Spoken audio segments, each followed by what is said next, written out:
Chapter 5. Everyone started yelling. All the kids jumped off the stumps. Dink saw Officer Clever yank a cell phone from his pocket. "Fire department, quick!" he yelled into the phone. Then he charged into the woods toward the flames. The kids all started to follow. Officer Clever turned around and spread his arms. "No! You kids stay here. We'll take care of this." The kids gathered in a group. Dink, Josh, and Ruth Rose found Candy and her two brothers in the crowd. Everyone was talking at once. Josh ate the marshmallow off his stick. "This is amazing," Andy said. "This never happens in New York City." "I wonder if a spark from the bonfire started the hay on fire," Ruth Rose said. "I bet it was some weirdo who did it just for kicks," Adam said. Dink suddenly remembered the headless horseman who had ridden past their cabin. He was carrying a jack-o'-lantern. Had it been lit with a candle? Had the horseman come here and burned the wagons? "What happened to the horses?" Josh asked. "They must have run away when the fire started," Ruth Rose said. "How are we supposed to get back to our cabin?" Josh asked. Even standing where they were, yards from the fire, Dink could feel the heat and smell burning hay and wood. Some of the smoke drifted their way, making their eyes sting. Then Dink thought about the two men he'd seen near the horses when he'd chased his pumpkin. At the time, he'd thought they were police officers. But were they really cops? Had those men set the fire? "Somebody will come and get us," Ruth Rose said. "They won't leave a bunch of kids stranded in the woods on Halloween night." "It's probably just another trick," Andy said. "The cops faked it to get us real scared. In a minute, they'll probably all burst out laughing."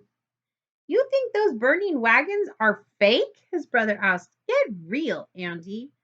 Just then, they heard a siren in the distance. "That must be a fire engine," Josh said. "They'll never get here in time," Dink said. "Those wagons are burning to the ground." A few minutes later, two fire engines roared into the clearing. Some of the cops ran to meet them. Dink saw the officer dressed as a spaceman. Every time he took a step, the heels of his sneakers lit up.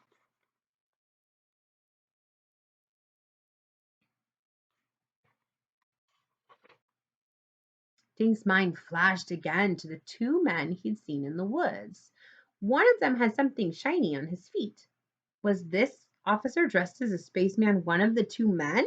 Had they burned the wagons? Dink shook the questions away. He must have seen fireflies.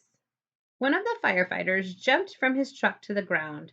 "What's going on?" he asked the cops. "Hay wagon's on fire," the officer dressed as a space guy answered. "Did you bring water? There are no fire hydrants out here."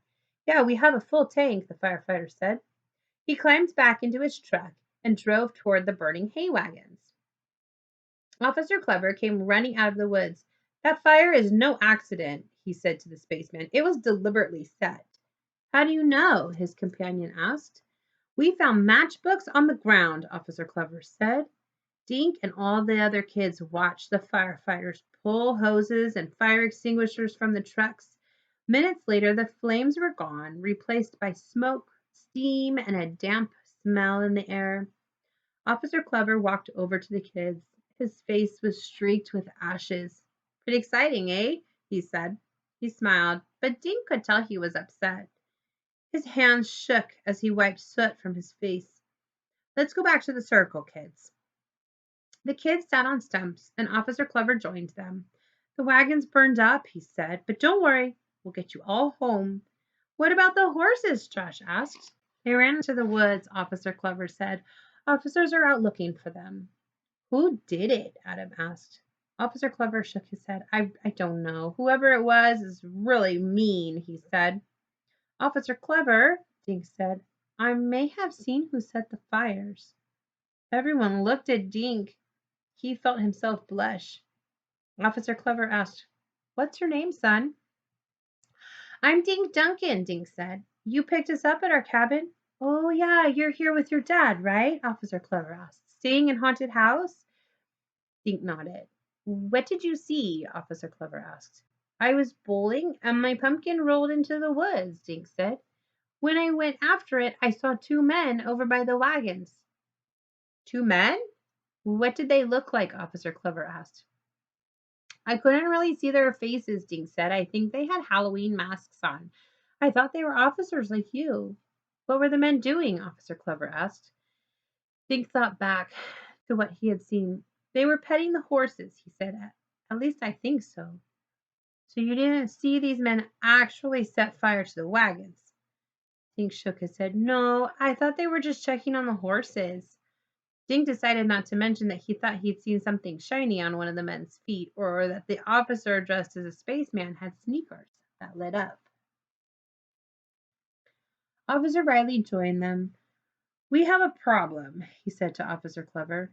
Another one? What is it, Billy? Officer Clever asked. My cruiser's tires are all flat, he said. Some crazy person let the air out, so we have no wagons and no car. None of us can leave here. You mean we have to stay out in the woods all night? Josh asked.